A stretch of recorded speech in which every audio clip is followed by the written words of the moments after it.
Ladies and gentlemen, thank you for standing by. My name is Krista, and I will be your conference operator today. At this time, I would like to welcome everyone to the Box Inc. First Quarter Fiscal 2026 Earnings Conference Call. All lines have been placed on mute to prevent any background noise. After the speaker's remarks, there will be a question-and-answer session. If you would like to ask a question during that time, simply press star followed by the number 1 on your telephone keypad. And if you would like to withdraw that question, again, press star 1. And I would now like to turn the conference over to Cynthia Hiponia, Vice President, Investor Relations. Please go ahead. Good afternoon, and welcome to Box's First Quarter Fiscal 2026 Earnings Conference Call. I am Cynthia Hiponia, Vice President, Investor Relations. On the call today, we have Aaron Levie, Box Co-founder and CEO, and Dylan Smith, Box Co-founder and CFO. Following our prepared remarks, we will take your questions. Today's call is being webcast and will be available for replay on our Investor Relations website at boxinvestorrelations.com. Our webcast will be audio only. However, supplemental slides are now available for download from our website.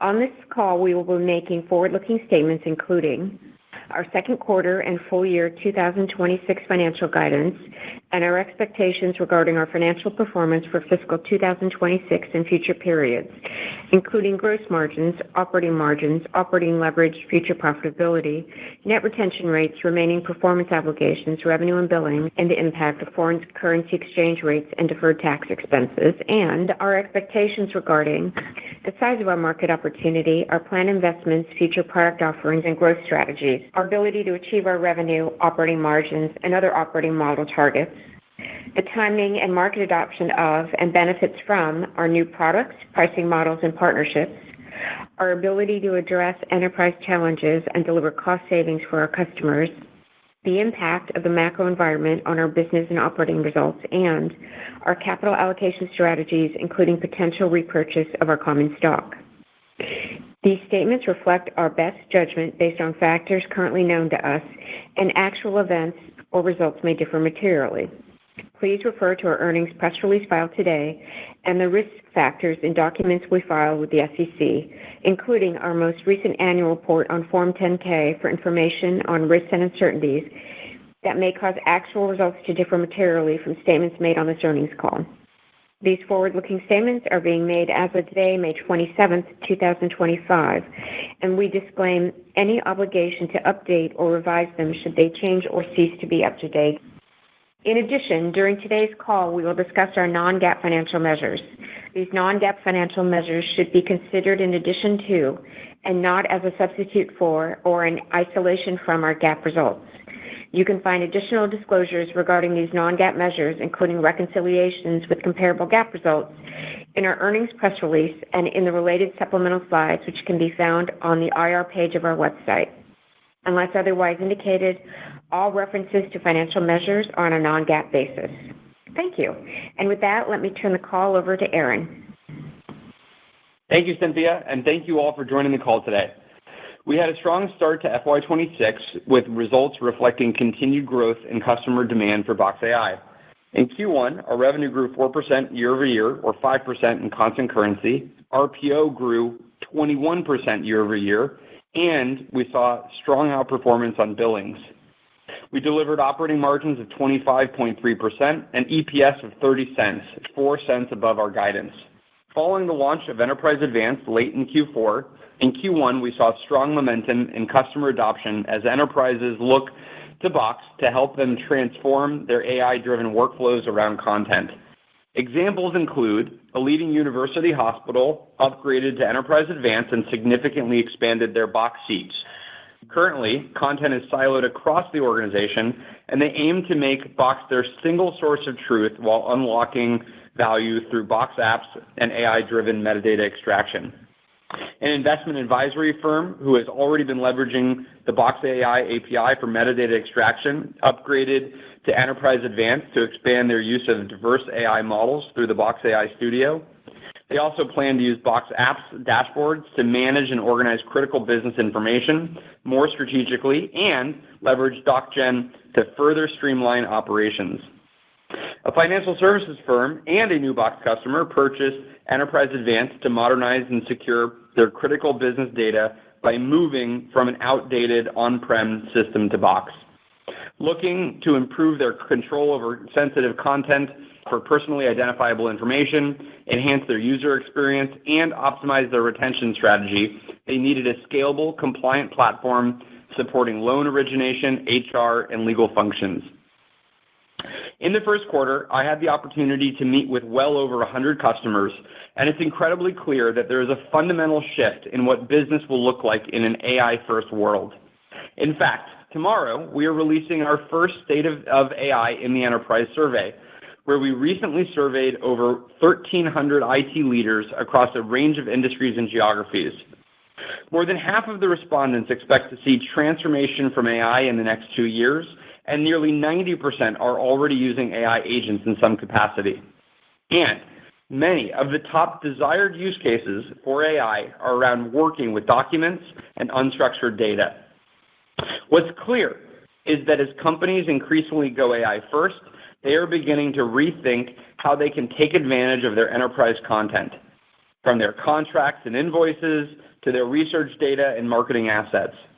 For years, the value of this content has been limited to only what humans can do with this information, which means most companies have never been able to truly tap into the full value of this information.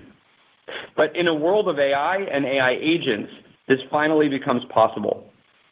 Inside all of this information are the answers to a company's next product breakthrough, their customer upsell opportunities, how they can hire amazing new talent or optimize their supply chains. AI agents make this all possible. At Box, we're building out the leading intelligent content management platform to help enterprises fully connect the power of AI to their content.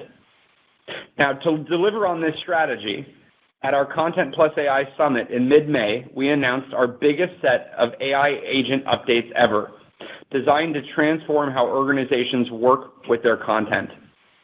We unveiled all new capabilities to support AI agents that can do deep research, search, and enhance data extraction on content securely in Box, and all with a focus on openness and interoperability.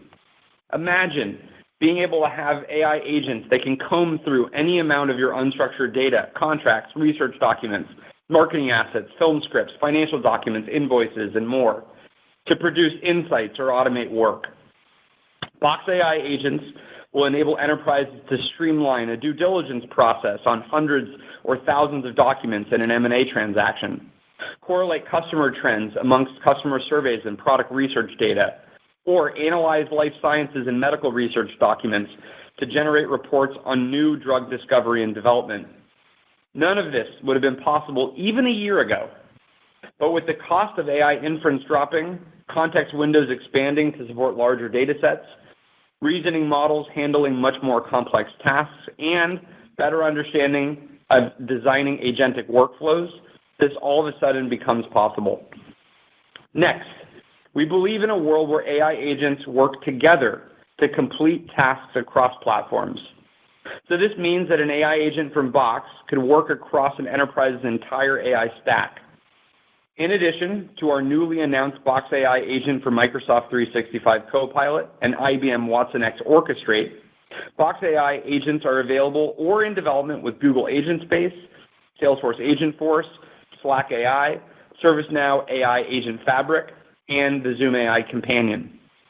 Developers can also build custom agents that leverage Box content using the Box MCP server, the Google Agent SDK, and OpenAI's Agents SDK, as well as through their preferred developer and data platforms. Building on these recent announcements, just last week, ChatGPT officially integrated Box as a secure connected data source for their deep research AI agent. Now, instead of moving your data around between each platform that you want to work in, you can just work where you want and have the AI agents coordinate together in the background to get the data that you need from Box. This is the future of software in an era of AI. Finally, we will continue to partner with the broader AI model ecosystem to ensure customers have the choice of any model provider they want to work with. Just in Q1 alone, we saw incredible examples of us sitting at the center of this industry, such as the recent NVIDIA GTC keynote from Jensen mentioning Box joining OpenAI as a launch partner for their Agent SDK, Meta showcasing Box and IBM support for Llama at their latest AI developer event, Box serving as a day one Grok 3 API launch partner with xAI, and many more. Being neutral to the AI models means that our customers get instant access to the best that AI has to offer on their content instead of having to keep their data stuck with just one particular AI provider. And this partner momentum will only increase in Q2 and beyond. Over the coming months, we'll be gearing up for BoxWorks in September, which will include our biggest and most exciting announcements we've ever had on this platform. This is the year of AI agents and the ability to drive automation around any kind of workflow with AI. And Box will be building out the leading capabilities to help our customers do this with their enterprise content at scale. We look forward to sharing more in early September at BoxWorks. Now, turning to go-to-market. We're continuing to drive Enterprise Advanced momentum across segments and geographies. Even after the large number of early adopters we saw in Q4 bring on Enterprise Advanced, we were pleased to see the continued growth in deals in Q1, our seasonally lowest quarter. With a strong pipeline continuing to build as customers look to drive intelligent workflows in Box. Additionally, we're continuing to drive pricing improvements in our target 20 to 40% increase range for these Enterprise Advanced deals. As we've discussed, one of our key initiatives to drive growth is to expand and grow our partner ecosystem, particularly with global and regional system integrators. In Q1, we're already seeing solid momentum in customer wins enabled by our partners. After announcing our partnership with DataBank in March, we had a great win with a local government upgrading to Enterprise Advanced to replace legacy enterprise content management system. We also partnered with regional SIs in financial services and life sciences with partnered-enabled deals to replace legacy systems and automate processes to deliver secure, compliant solutions that are well-suited for regulated environments. Also, in the first quarter, we were excited to announce that we received FedRAMP High authorization, allowing U.S. government agencies and authorized government contractors the ability to leverage Box's intelligent content management platform for highly sensitive data. Finally, before I turn the call over to Dylan, let me discuss how we at Box are building an AI-first company. As customer zero, we are driving an AI-first culture as we use Box AI to help us move faster, make better decisions, and automate work. Not only will this drive productivity and innovation, going AI-first as a company is also important for our strategy of building the leading AI platform for enterprise content. Paul Graham famously gave the startup advice of live in the future and then build what's missing. The idea behind this is that the teams that deeply figure out where the world is going will often see the new opportunities that arise far sooner than others. This is what we're doing at Box. Across Box, we are seeing Box AI be leveraged to help transform how we work every day. Internally, we use AI-powered hubs to help answer customer support questions, onboard new sales reps faster, get HR questions answered instantly, and much more. Boxers can access every leading AI model alongside their content to streamline understanding data, reviewing code, or generating new content for marketing assets or product documentation. Boxers are creating custom AI agents to generate call scripts, create more personalized sales materials, or answer RFPs. And we use AI agents to extract metadata on policy documents to help streamline internal compliance and document management workflows. And finally, beyond Box AI, we use AI-first coding tools and customer service tools to augment our workforce and drive productivity. Importantly, our principal focus of going AI-first is to move faster and be able to deliver better outcomes for our customers. We want to ensure that every Boxer is fully equipped to be as productive as possible with AI, which is why we're making it easy to experiment with AI across the company, and we're highlighting the best practices as they emerge and driving as much upskilling of our workforce as possible. And for new employees coming in, we will increasingly look for AI-first skills as a part of our hiring criteria. This is the biggest shift in work that we've ever seen in our lifetimes, and we're excited to make sure that Box sits right at the center of it. With that, let me turn the call over to Dylan. Thanks, Aaron. Good afternoon, everyone, and thank you for joining us today. Q1 was a strong start to the year as we exceeded all guidance while also delivering double-digit billings and short-term RPO growth. These strong results enable us to deliver on our key FY26 priorities: investing in our intelligent content management platform and key go-to-market initiatives, generating consistent operating leverage, and executing on our disciplined capital allocation strategy. Q1 revenue of $276 million was up 4% year over year and up 5% in constant currency. We now have approximately 1,940 total customers paying us at least $100,000 annually, up 8% year over year. Suites customers now represent 61% of our revenue, up from 56% a year ago. Our continued Suites momentum was driven by early traction with Enterprise Advanced and strong demand for our various AI capabilities. We ended Q1 with remaining performance obligations, or RPO, of $1.5 billion, a 21% year-over-year increase, and up 17% in constant currency. Our strong long-term RPO growth was driven by a continued lengthening in customer contract durations. We expect to recognize roughly 55% of our RPO over the next 12 months.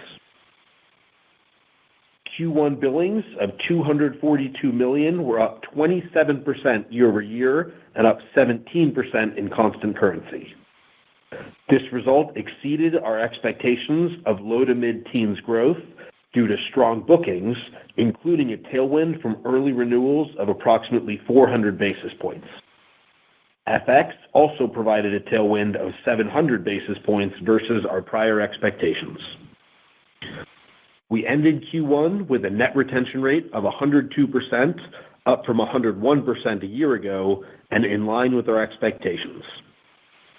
Our annualized full churn rate remained at 3%, demonstrating the continued stickiness of our platform.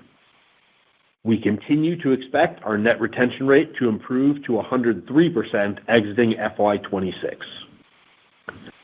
We delivered Q1 gross margin of 80.5%, up 30 basis points year over year.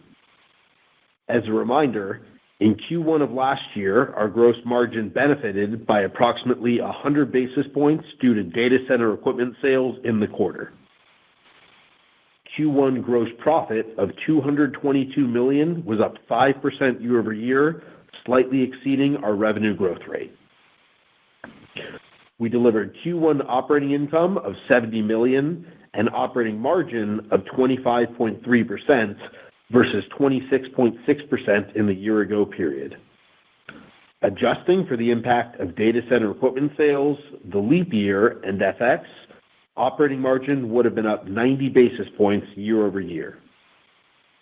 As a result, we delivered EPS of 30 cents in Q1, 4 cents above the high end of our guidance.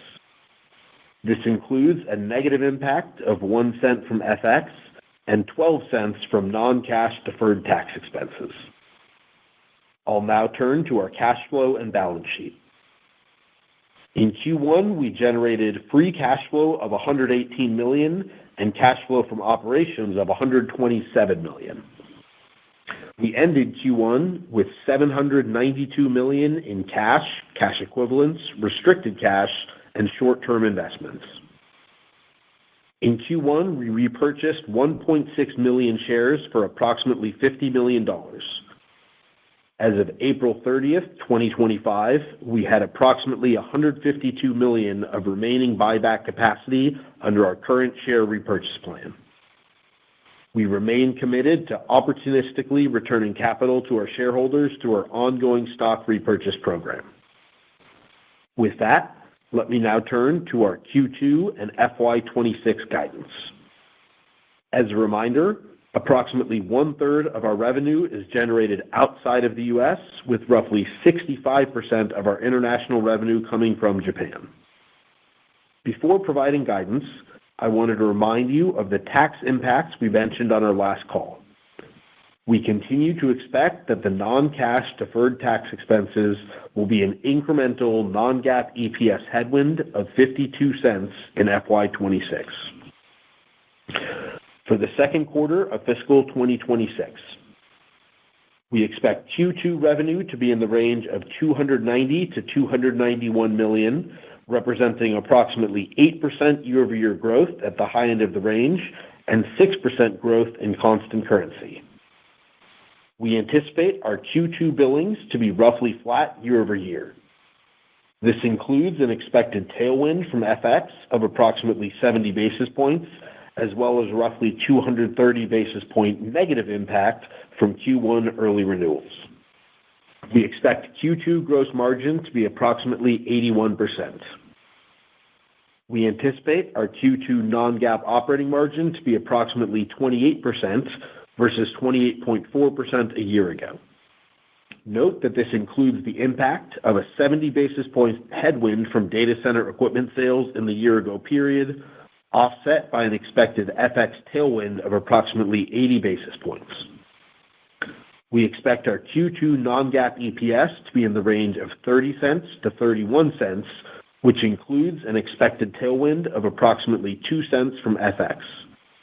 Weighted average diluted shares are expected to be approximately 150 million. For the full fiscal year ending January 31st, 2026.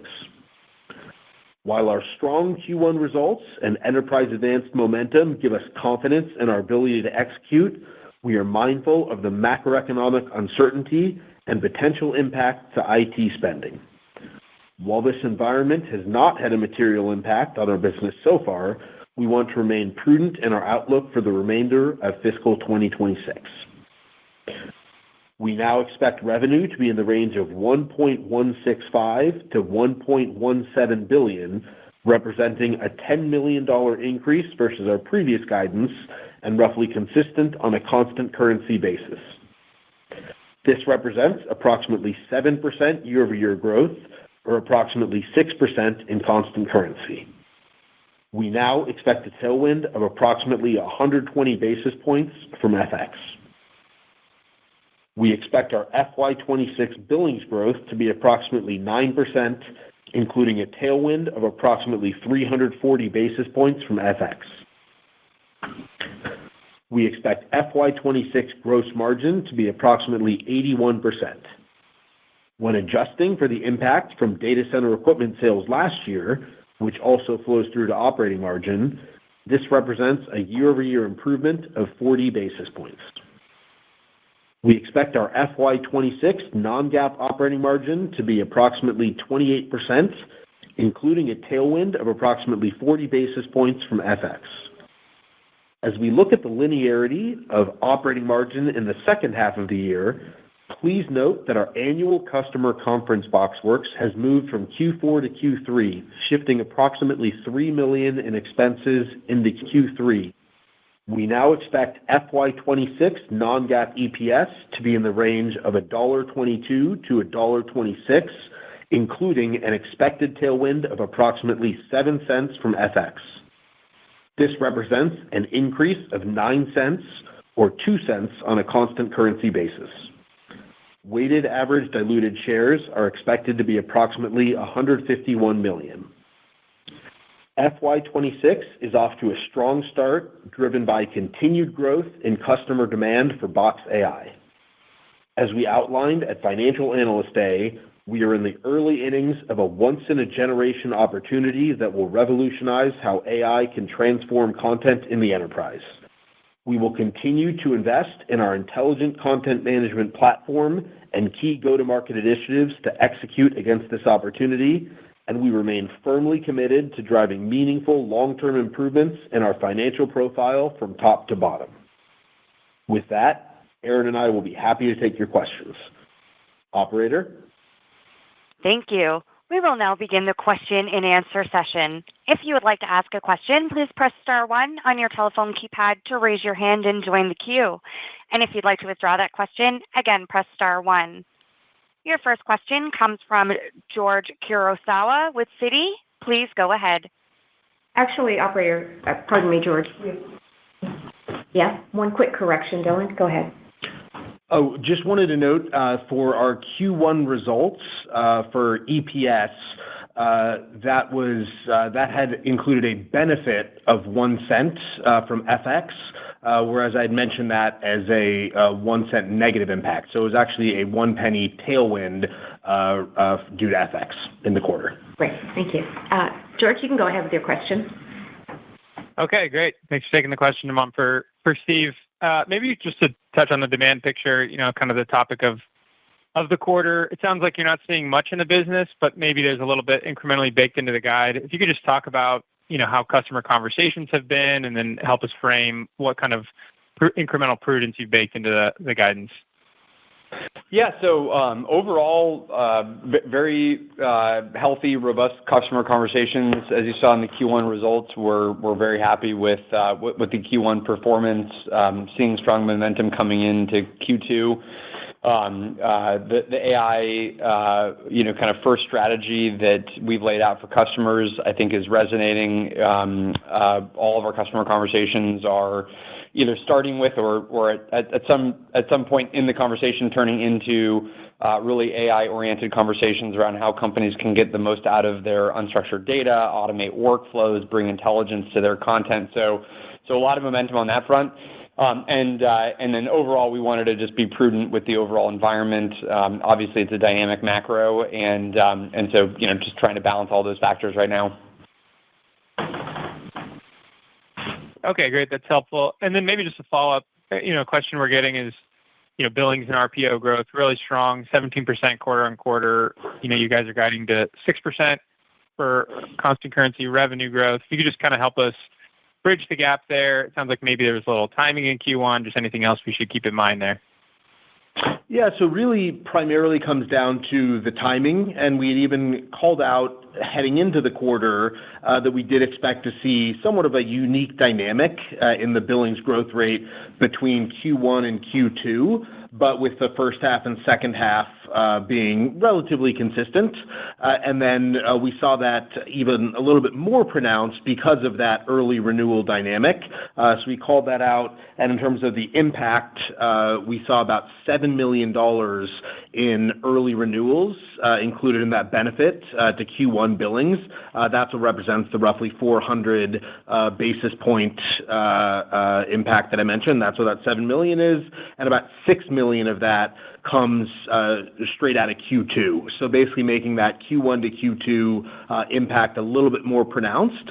And then in terms of the halves overall, can now see that then we expect a little bit more strength in the first half because some of those dynamics, as well as that incremental conservatism that we mentioned related to the macroeconomic environment. So no big change relative to our original expectations other than the early renewal dynamics between the first and the second quarter. Super helpful color. Thanks for taking the questions. Your next question comes from the line of Jason Ader with William Blair. Please go ahead. Yeah, thank you. Good afternoon, guys. I just want to ask about seats. I think you called out a customer where there was good seat growth. Can you just comment overall on what you're seeing out of seat growth and even if there's any downsell or how that has trended for some of your customers? Thank you. Yeah, so overall, the trends that we're seeing and the dynamic between seat growth and then pricing improvements have been pretty consistent with what we've seen over the last several quarters, where seats are growing on a net basis, but pretty minor contribution to growth. Most of that customer expansion is being driven by pricing increases, and we've seen that continue and expect to see the same, especially with the impact of Enterprise Advanced and the healthy pricing uplift that we see as as customers upsell into that suite. And so that's really the dynamic that we've been seeing, pretty consistent over the past few quarters. But there's a lot that we're doing, especially with a lot of these new enterprise advanced and AI-driven use cases that we do think open up some new opportunities to expand across departments. Okay, but just to be clear, it sounds like price is going to be a bigger driver of growth, let's call it, over the next several quarters than seats. If so, what do you think you guys need to do, or you need to see, I guess, on the seat side for you to be able to say, okay, we're starting to see an inflection on seat growth?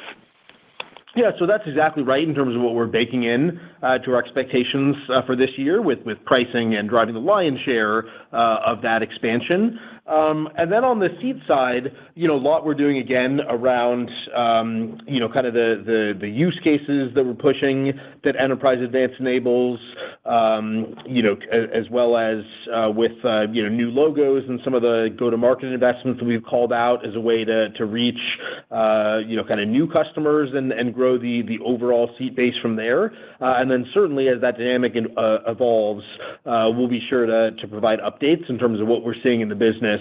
And then I'd also note, and as we've called out in the past, that seat growth and that net seat growth tends to be more closely correlated with the economic environment, whereas, in good and bad, we continue to see steady and strong pricing improvements. That seat dynamic is a little bit more sensitive to the overall macroeconomic environment. Very helpful. Thank you. And I would just note that, overall, to Dylan's point, obviously Enterprise Advanced is the primary focus, which is both driving the price per seat increase as well as expanded use cases. So we feel pretty comfortable at the momentum and overall spot that we're in. Your next question comes from the line of Michael Funk with Bank of America. Please go ahead. One follow-up on the early renewals. You called out earlier 400 basis points of help in the quarter. Can you remind us what you're expecting during the quarter? And then also, what are you doing to catalyze early renewals? So for early renewals, the biggest driver that we saw in Q1 was really around the adoption of customers looking to adopt our AI capabilities, both with Enterprise Plus and now more and more with Enterprise Advanced, even though we're early days. So that was, the majority of those Enterprise Advanced sales that we saw in the first quarter were customers early renewing, looking to move and bring on those capabilities sooner than their scheduled renewal date. And then on AI, you mentioned earlier in the call, cost of AI inferencing dropping, and that's helpful. So maybe two questions there. First, how should we think about cost of AI and compute impacting margin? You made some margin expectation comments earlier. And then as you land with customers with AI, is it still primarily smaller seat counts, or customers still doing smaller use case testing? Is there wider deployment? Really just want to know, where are we in the spectrum of adoption with AI as they adopt your products? Yeah, so the two parts of that. So on the AI inference side, we've just been very happy about the rate of like-for-like AI model improvements that we're seeing from a cost standpoint. And that can show up in two ways. The first is that you can take an existing use case, and it might just on a one-to-one basis be cheaper on a kind of pretty regular basis every kind of 6 to 12 months at a minimum. The alternative is that you get a new capability unlock because you either get the base model just is getting much better, or you can use an existing model and do multiple passes through the model for better accuracy or more complex use cases. So depending on the use case, we have some things that quite literally just immediately get cheaper for us, and then other use cases where we start to unlock more powerful capabilities. Both of those are driven by inference prices going down, which I think we've all kind of collectively seen, and that trend is alive and well right now, which is just fantastic to see. And then on the rollouts, it's a broad mix. we have a couple benefits in our platform. So we've given, we've made Box AI for sort of base use cases, querying documents, asking questions of data, generating, summaries of content. That's now an included capability in all of our business plans on above. So customers really have an easy way to start to try, AI, deploy it for really kind of core end user productivity use cases. And then we've got multiple upsell vectors, either for your entire enterprise instance to be upgraded with Enterprise Advanced. And we've sort of talked about the early strong momentum we're seeing there, or AI unit volume consumption for more either complex use cases or much more kind of high volume use cases. So you can already start to try it, quite easily by just using some of the included functionality, and then we've got again multiple upsell paths that we're driving customers through. So I think we've landed on a very strategic pricing model for our customers that they've been quite happy about. We've generally had very, very strong positive interactions with customers on that upsell motion because it's very logical. Enterprise Advanced unlocks a whole new set of features as well as kind of core AI use cases. And just to clarify the first question, the price performance, are they largely offsetting? So you'd say margin neutral from rolling out AI, or is one a greater factor than the other? Well, we've called out that we're aiming to have AI be relatively margin neutral, over at least the medium term, and then I think it only gets better from there. And so, but there's, because we're not directly charging customers on a kind of a per use case basis, because some of our core AI functionality is included, it's sort of hard to exactly parse something as margin neutral without a dedicated kind of pricing line for it. I would just say overall as a company, we are intending to remain more or less margin neutral even as we bake in more AI functionality. And the reason that we can do that is because the cost of inference is dropping even as we add more capabilities to our customers. Thank you so much for the time. Thank you. Your next question comes from the line of Lucky Schreiner with D.A. Davidson. Please go ahead. Thanks for taking my questions and congrats on the great quarter. Maybe just, with all the recent platform innovation and the rapid advancements across the ecosystem, how is that impacting your ability to win customers migrating away from the legacy ECM providers that typically aren't able to keep pace? Are you noticing an uptick in win rates in those deals early on? And maybe as a follow-up, how have you noticed the improvement maybe in the Box in the market overall from customers, just overall customer awareness? Thanks. Yeah, so I think great performance on both of those topics. We're seeing more customers elect to move and migrate to modern platforms for driving AI-driven workflows on content. We announced this partnership with DataBank, as folks remember, in our Financial Analyst Day. That's a great example of a partner who works with a lot of the traditional document management environments out there, and really is in a position to help customers accelerate their move to the cloud, and we're seeing great momentum with them as an example. Similarly, we've had strong momentum with folks like Slalom and other system integrators on similar use cases of customers that want to migrate or modernize their IT infrastructure and get content to the cloud to be able to use AI on that content. So that's the first part. And then on the second part, if you just look at Q1 alone, and I mentioned this in the call, but just to be redundant, if you looked at the announcements of Claude 3.7 in Q1, Grok 3.0, OpenAI's Agent SDK, NVIDIA at GTC, and a number of other announcements in Q1 from the AI ecosystem, Box was included in every single one of those. And then right at the start of the quarter, at the tail end of Q1, LlamaCon announcing the work that IBM and Box are doing together to bring Llama 4.0 to customers. So we are sitting very naturally at the center of so much of the innovation happening in AI right now. And I think it helps that we're not competing with any of the AI model providers. We are bringing together an ecosystem of all the leading AI to our customers. So we act as a very natural kind of convening point for these AI models when customers want to be able to use data on with any of these leading platforms. So I think the momentum is building around Box AI as a platform, and that's certainly starting to show up in our brand. We're seeing strong enterprise advanced pipeline begin to build. That's effectively all AI-driven pipeline in terms of the use cases customers are unlocking. So overall, we're really happy with the momentum. Awesome. And then, last question from me. You had a nice diversity of wins and expansions across industries. Anything to call out? I think the early renewals were especially, I guess, impressive to hear given the April volatility that we all experienced. And so maybe anything to call out in the pipeline from an industry perspective, given the macro backdrop and your recent partner go-to-market improvements. Thanks. I think from an industry standpoint, no major shifts. We're continuing to see strength in a lot of the core industries that we've talked about, especially spaces where the customer is in a regulated environment.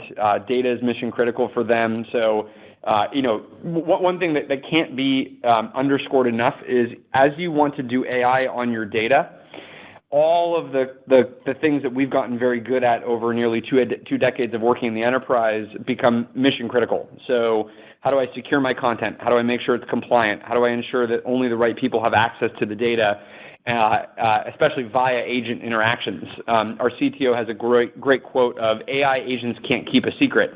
And so you never want to put your security in the agent part of the infrastructure. You want to ensure that data access controls are actually maintaining the security of your information. And so you don't want to be in a position where you're trying to pack too much of that intelligence into the model layer. You want to pack that into the data plane and the architecture around that, which is what Box provides customers. So that then means that companies in life sciences or banking and public sector, healthcare, all of these types of industries that really have sensitive mission critical use cases are able to thoughtfully and safely deploy AI to their end users. Appreciate answering the questions. Thank you. Your next question comes from the line of Josh Baer with Morgan Stanley. Please go ahead. Thanks for the question. Congrats on a great quarter. Aaron, I was hoping you could talk a little bit more about platform revenue. I'm sure it's still early days for AI unit consumption, but was hoping you could comment a little more on early traction as well as anything else driving that platform revenue. Just thinking about the targets to grow that approximately 30% looking ahead and how we're tracking to that goal. Yeah. So overall, still very, very early in the AI unit adoption. Obviously, this just became available to customers in the past quarter. So we're in the very early days of what that volume looks like. The deals, are kind of a pretty wide spectrum of deal sizes. So it's still in the kind of lumpy territory. So we're not at a kind of a normalized point, but in terms of the kinds of customers and the use cases, just as we kind of think about industries and scanned use cases, we have everything from legal industry, we have public sector, we have universities, we have financial services, players, advisors. So really across the continuum. And the most common use case right now, just based on where the functionality is most robust, is I have a set of data and I want to be able to run an AI agent or many AI agents across all that data to do some form of data extraction, data parsing on my content. And so that could be looking through contracts to pull out, critical details from contracts, taking bank statements to, read and validate the information in the bank statement. Some customers are doing the very early phases of image extraction where you give the AI model, it could be, handwritten content or images from a construction site and be able to label all that data. So we're seeing kind of healthy early adoption. This is going to be a continued focus of ours, and we expect it to be a healthy contributor to our overall top line over the coming quarters and years. Great, very clear. Dylan, I was hoping you could just comment on early renewals. Appreciate all the color in Q1. I'm really just wondering when you guide and thinking about Q2. do you embed, like, what's the assumption? Is it just for on-time renewals? Just thinking about early renewals contributed in Q4 as well in a positive way. Just wondering if it's a trend, if it's something that can continue to benefit, and what assumptions you have in guidance.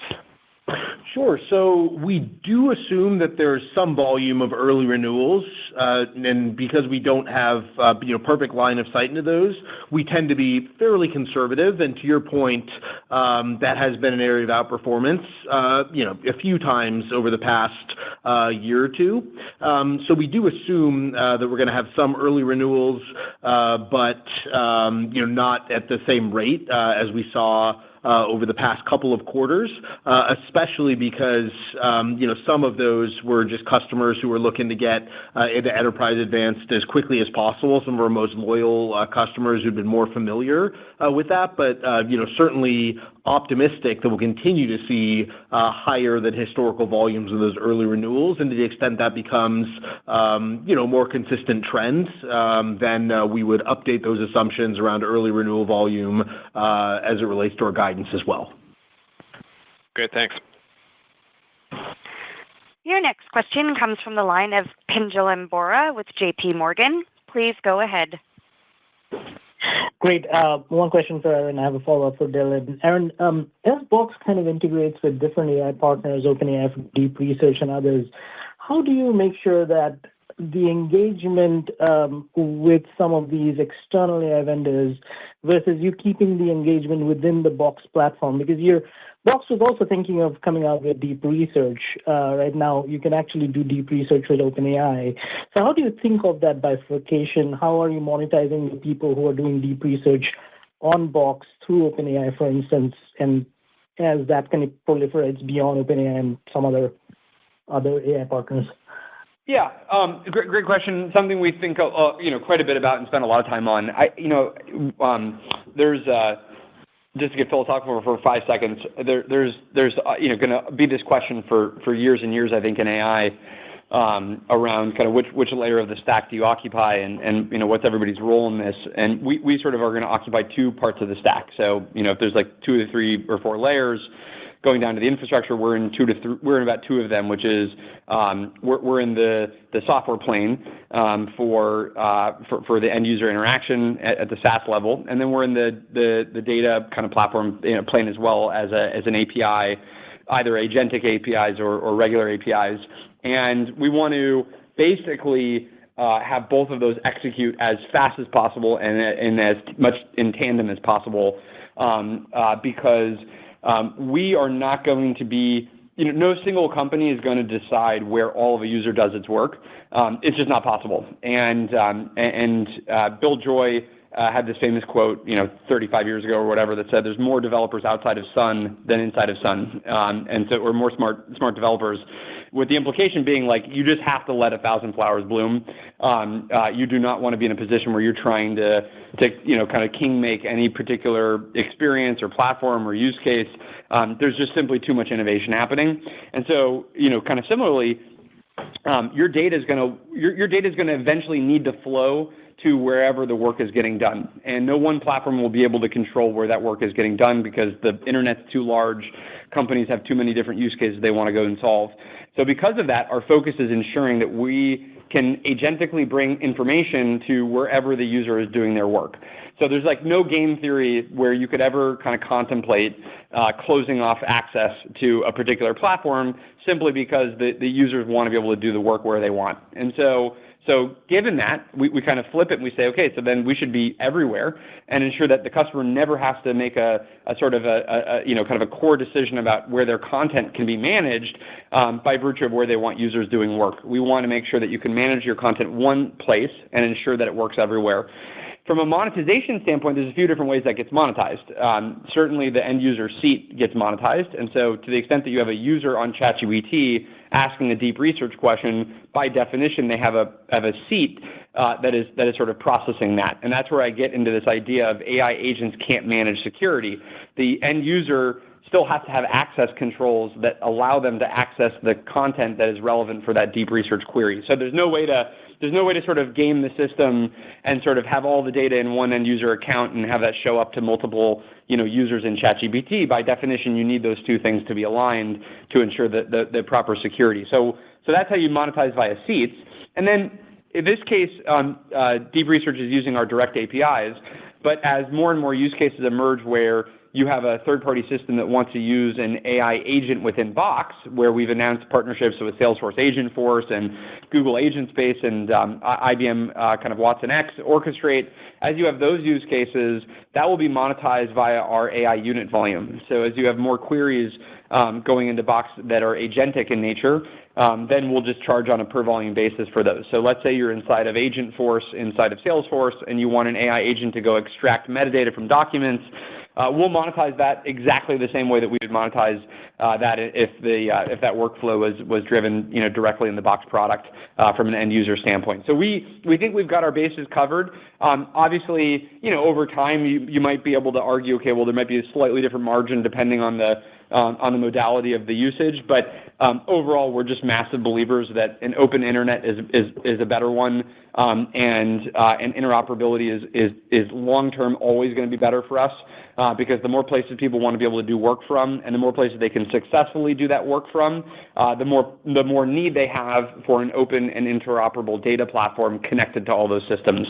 So if you just kind of compare the alternative world where everything gets closed down and you only have one or two providers, that's actually a worse world, and it's the one that we don't think is going to happen because of how much kind of agent interoperability is starting to emerge. So that's a little bit of the philosophy that we're running with. Makes a lot of sense. Thank you for the detailed answer. One for Dylan. Dylan, when I look at the billings guide for the year, if I did this math pretty quickly, but sounds like when you first gave the guidance, it was about 7% USD with 30 basis points of tailwind from FX. Now it seems like 9% USD with 340 basis points of FX tailwind. So it sounds like on a constant currency basis, you're guiding billings down. What am I reading wrong? Because you had a very strong Q1, and I understand the early renewals, but why would that impact the full year? So is that largely driven by some of the prudence that you're talking about? Maybe talk about the billings guidance for the year. Yeah, that's exactly right. So on that constant currency basis, down about a point, and some of that is just, we round as we give guidance on an as-reported basis and in round numbers. And then a portion of that is, as we discussed, just that incremental conservatism around the back half. And so that's the exact dynamic. I think you're doing the math right. But overall, very, kind of optimistic about what we're seeing in the business and the trends and how kind of customer conversations are materializing. But did want to be, kind of prudent with what we're assuming in the back half of the year. Got it. Thank you. Your next question comes from the line of Brian Peterson with Raymond James. Please go ahead. Congrats on the strong start to the year, guys. So I'll keep it to one. I know you answered the questions on industries before, but I know there's been a lot of debate on what's going on in the federal vertical. Anything that you guys would call out in terms of customer trends or pipeline? Any color there? Thanks, guys. Yeah, so still a bit of a dynamic where I think we expect a degree of kind of caution on the federal side. We've put a lot of emphasis in our kind of state and local, part of the business in the meantime. FedRAMP High, which obviously we just got certified for, is clearly going to be a sort of a net helper to the overall dynamic in the federal side, because a lot of the use cases that will continue to get funded are those out of DoD and much more kind of highly sensitive use cases. So we're now in a better position to go capture those.